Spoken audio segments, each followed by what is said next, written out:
Salam, Möhtəşəm 26 kitabından belə bir sualın izahını sizinlə paylaşacağım. Şərtdə deyilir ki, götürülən metan qazının 20% üçüncü reaksiya üzrə parçalanır və yerdə qalan qazın isə 50% ikinci reaksiya üzrə. Qalan hissənin isə 50% birinci reaksiya üzrə parçalanacaq və hər üç prosesin yekununda bütün qazlar A qabına toplanacaq və A qabında olan qaz qarışığının orta molar kütləsini bizdən istəyir. Və bizə nə verilib? Birinci reaksiyamız verilib bizə metandır. Metan 550 600 cc-də parçalananda nəyə çevriləcək? C2H4-də bir də hidrogenə çevrilir. Əmsallaşdırıram. Bura 2, burada 2 yazacağam. İkinci reaksiyamızda isə metan 1500 cc-də parçalanır. 1500 cc-də asetilenə və hidrogenə parçalanacaq və bu zaman bura 2 yazıram, bura 3 yazıram. Keçirəm üçüncü reaksiyamıza. Üçüncü reaksiyamızda isə metan 1000 cc-də parçalananda karbon qazına çevrilir və hidrogenə çevrilir. Əmsallarda belə olacaq. Və bizə deyir ki, tutaq ki, məsələn, mən metanın ümumi molunu A götürürəm. A götürsəm əgər, burada deyir ki, metan qazının 20% üçüncü reaksiya üzrə. Yəni 0,2 A-sı bu reaksiya üzrə parçalanır.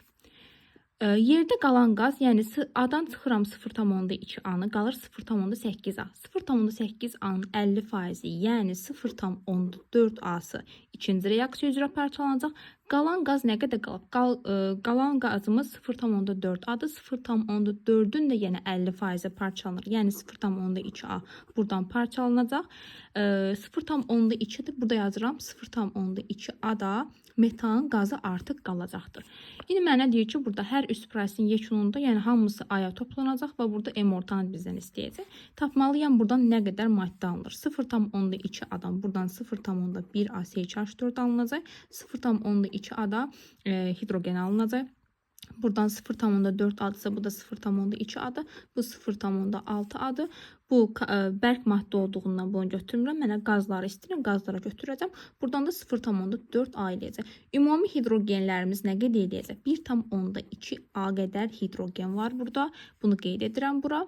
Sonra isə baxıram C2H4-ümüz 0,1 A C2H4-ümüz var və 0,2 A qədər də nəyimiz var bizim? C2H2-miz var. İndi M ortanı tapmaq üçün düsturumuz belədir. M1, N1, M1, N2, M2 bundan tapıram. Və buradan baxıram ki, metanımızın molu nə qədərdir? 0,2 A-dır. 0,2 A-nı vuracam metanın kütləsinə, yəni 16-ya vuracam. Nə qədər eləyəcək?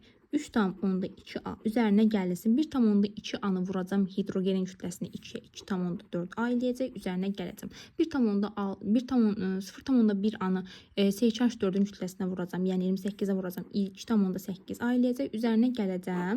0,2 A-nı vuracam 26-ya 5,2 A eləyəcək. Buradan da ki, molların cəmi, yəni 0,2 A üzərinə 1,2, 1,4, 1,5, 1,7. 1,7 A-ya böləcəm.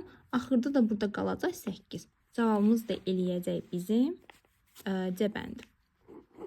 Bu qədər.